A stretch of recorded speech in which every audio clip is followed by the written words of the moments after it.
Hello. This is going to be something of a philosophical video. There's a lot of points I want to bring in, so I would ask you to bear with me. It might be a longer video, but I think it's important to not rush through this because I think these points, these issues, need to be carefully reflected on. So this week, yesterday to be precise, marks 100 years exactly since the outbreak of the Battle of Passchendaele, also known as Verdiep's. This was one of the deadliest battles of the Western Front in World War One. Unlike the Somme and Verdun, casualty estimates are very broad. With the Somme and Verdun, there is more accurate casualty figures available. With Passchendaele, not so much. The figures are anything from 500,000 to 750,000, roughly. But whatever way we look at it, it was one of the major battles of the Great War. And I think in the British psyche in particular, there is a certain resonance with the word Passchendaele. We automatically think of the that famous image of the Australian troops crossing over the charred landscape. It's a very famous image, I would say, one of the most famous images of World War One. Every single tree in the horizon is completely, all the branches have been blown off. It's a very poignant image. Apparently, I read in the Times today from a historian that actually the image of that we have of Passchendaele of the constant rainfall. In fact, according to this historian, there had been heavy rainfall in August and October, but September was actually bone dry. So the conditions of Passchendaele were horrendous, and a lot of men actually drowned in the crater holes that filled up with rain. But I think maybe more than any other battle, at least for the British on the Western Front, Passchendaele sort of symbolises the sheer horror of the First World War. It may not have been the biggest battle. The Somme had perhaps more fatalities, and some of the engagements in 1918 were enormously costly. The Hundred Days offensives, the Spring Offensive. But Passchendaele has a certain resonance in the British psyche. And on a personal level, I have been quite sentimental this week. A distant relative of mine, my great uncle on my mother's side, a man by the name of Adam Craig, died at Blankmore, which was one of the subsidiary battles of Passchendaele, on August the 15th, 1917.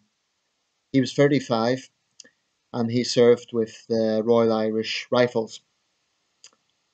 And I know a bit more information about him based on genealogy, but I've been thinking about that. I've been thinking about, we have a photograph of him, and it's impossible not to have some sort of resonance with that.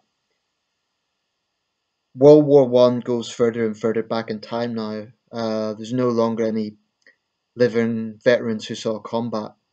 Harry Patch was the last British veteran to die in 2009. Anyway, I mentioned this would be something of a philosophical video. World War One is very often held up, especially the Western Front, as being representative of the futility of war. And I think it's very easy to see why. I mean, you cannot look at the images of men who suffered horrible injuries. In fact, I think that was a lot more, in some ways, a lot more poignant than those who actually died. Because there's a certain romance attached to those men who fought and died for the country, but those who suffered horrible injuries. Anyone who's seen the images of First World War soldiers from all sides with horrendous facial injuries, it's difficult even 100 years on to look at those images. And those men had to live with those throughout the years that followed. Not to mention the shell shock. which at the time was only starting to be, well, it wasn't understood, and it wasn't even understood fully by World War II. But that's what we rightly associate with World War One. The Eastern Front and the Balkans, a bit more, I wouldn't say more complex, but different fronts. Um, I want to comment a bit about how certain people use the Great War to kind of pontificate on their own politics. And I want to be very careful what I say here because I really, really don't want to be misunderstood. I think that people who are pacifists, firstly, as a principle, I definitely understand where it comes from. War is hell. War is hell. And when you listen to the words of someone like Harry Patch, you'd be a fool not to take that with some weight. Someone who's actually been there. And I think we must always respect those people who've had first-hand experience. But in an armed conflict, there are millions of experiences and there are millions of accounts. One thing I find a little galling is when people use the horrors of, for example, World War One to promote their political agenda today. I'm thinking, for example, of an organization like the Stop the War Coalition, which in my view is a very, very dubious organization and which has a school of thought the West is to blame for everything, and it's Western leaders are evil and the West is to blame for everything, and that's it. The fundamental problem I have with pacifism, although I do understand where it comes from human sentiments that war is hell. Therefore, why do human beings fight? War is wrong, it's evil. But one of the biggest contentions I have with pacifism as a thought process is that it has no answer to how to address tyranny. Now, World War One and World War Two are often viewed in different ways. World War One, particularly in the UK, is seen as a futile war, perhaps with good reason. Although subsequent research has shown that actually, contrary to 1960s sort of popular opinion, the atrocities alleged to have been committed by Germany were not necessarily entirely wartime propaganda. There was something in that. The fact of the matter is, Belgian civilians were killed, and there were war crimes committed in Belgium following the German invasion in 1914. And there was a sort of popular period, particularly around the 1960s, with the film Oh, What a Lovely War. It was a British, arguably anti-war film. And that kind of galvanized the left-wing idea that it was a complete mess and it was a completely futile war. But I think it's a little bit naive and a little bit short-sighted to assume, well, these crazy kings and presidents and prime ministers just fancied a big bloodbath for no reason. There was nothing behind it. I think that's very short-sighted. And, we're talking about something that happened 100 years ago, not 500 years ago. It's very easy to pontificate today and judge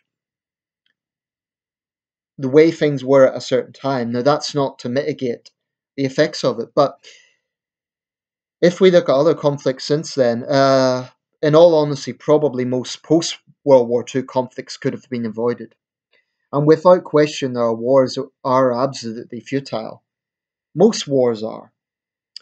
But the reason I don't endorse pacifism outright is because I don't think it has any answers. For example, to a dictator who's gassing his own people, who's gassing children. And what I find irritating, or more than irritating, quite galling about certain pacifists is they're so self-righteous, and they think that anyone who disagrees with them is some sort of bloodthirsty right-wing war lover. I think that's very short-sighted because they have no answer.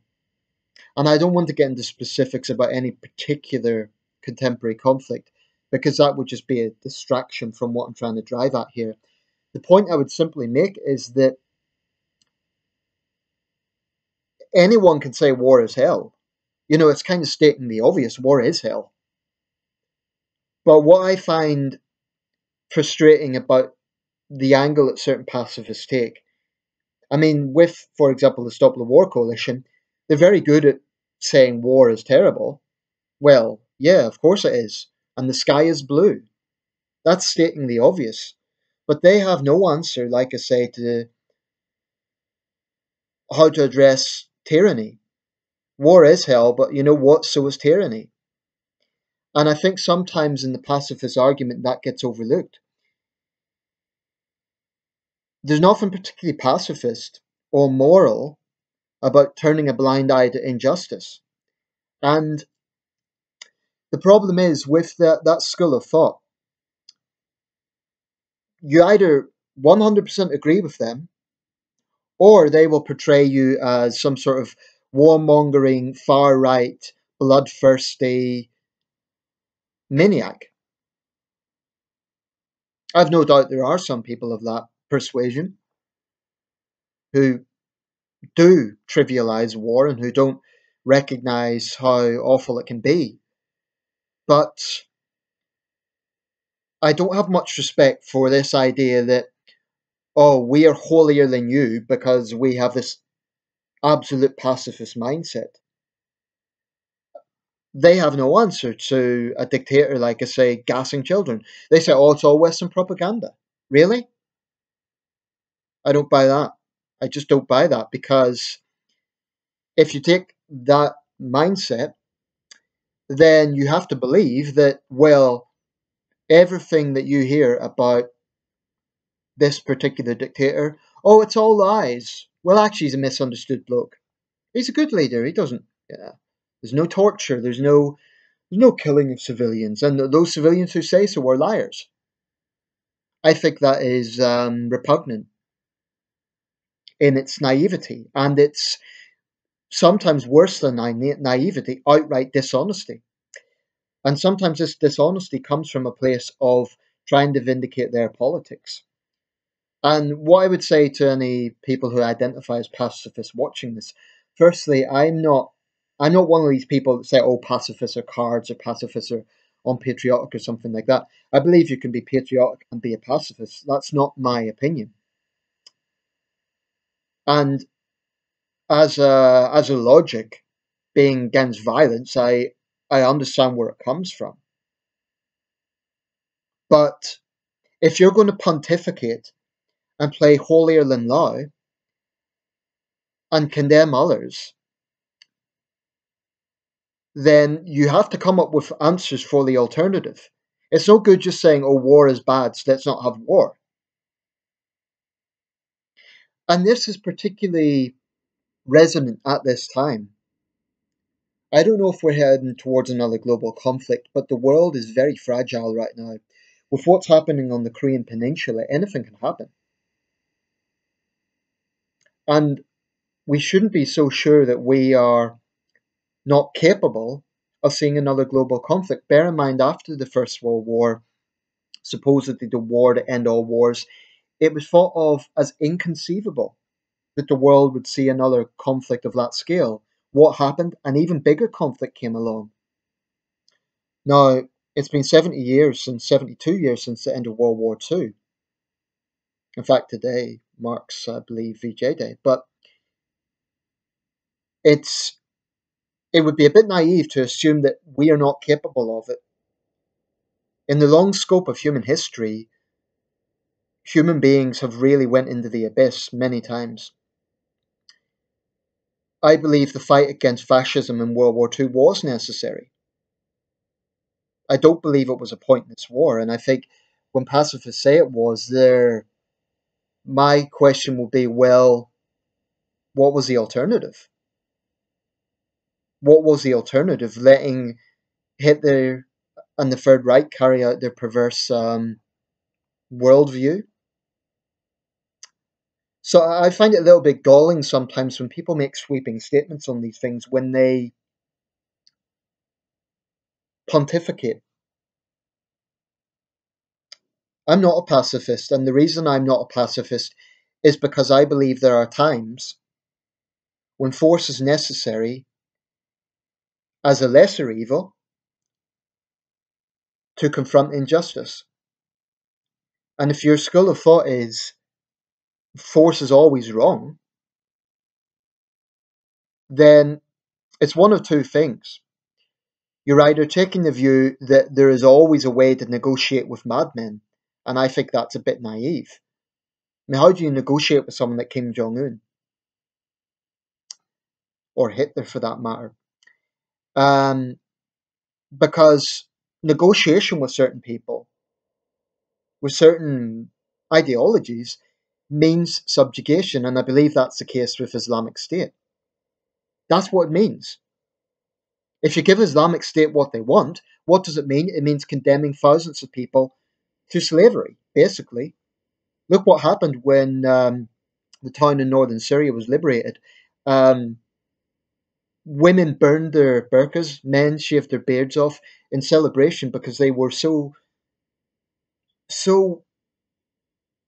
joyous over being liberated from this ideology. Anyway, the point I'm making is that if your mentality is war is always wrong, okay, but you have to have an answer for how to confront tyranny. I'm not criticizing taking an anti-war position. I'm just saying that if incidentally, a lot of so-called pacifists are not exactly that peaceful. I mean, I remember when the lead up to the Syria vote, and I know I mentioned I wouldn't talk too much about contemporary issues, but it's hard not to. When there was a lead up in the British Commons to the votes on whether or not there should be intervention in Syria. There were so-called pacifists from the likes of the Stop the War coalition violently attacking Labour MPs' offices because they suspected that they might vote for the airstrikes. Now, that to me is a height of hypocrisy. Screaming about pacifism whilst violently threatening people who disagree with you. And that's something I find hard to respect. Well, I don't respect it. Um, so I'm going to leave it there, but those are just a few things to think about. If anyone wants to call me names, whatever, I'm not going to censor comments, but I'm going to fight fire with fire. What I want here is an adult discussion. And I don't think you get that by just mudslinging. Um, so those are just a few things to think about. What I would say about pacifism is it's all very well, but you have to offer an alternative. And it's so good just saying, oh, well, our answer is peace. Because you can't have peace with a dictator who wants to brutally crush dissent. That is not peaceful. So ignoring it is not peaceful. That's not an act of peace. So I think there's an inherent hypocrisy with some pacifist movements because they're actually, when you dig down, not actually pacifist. I think pure pacifism is few and far between because if you take pure pacifism, i.e., against all violence, it starts to get complicated when you're saying that you're against violence, but you're ignoring violence. Or it's selective outrage, and that's why I take issue with the likes of the Stop the War coalition. They're quiet about Assad, they're quiet about Russia, they won't say a damn thing. Or if they do, it's very, very muted. You know, it's in the background, but they're extremely vocal about the wicked West. And blaming one side, ignoring the other, to me is just odious in its short-sighted nature. Okay, thank you for watching, and let me know your thoughts. Please keep it civil because I really don't want to, the comment section to turn into garbage. I want I don't mind people disagreeing with me, but I would simply ask, keep the comments civil, because there's not, we're not going to build bridges if you just want to insult me. And likewise, I'll respect comments as long as they're respectful to me. Okay, thank you for watching.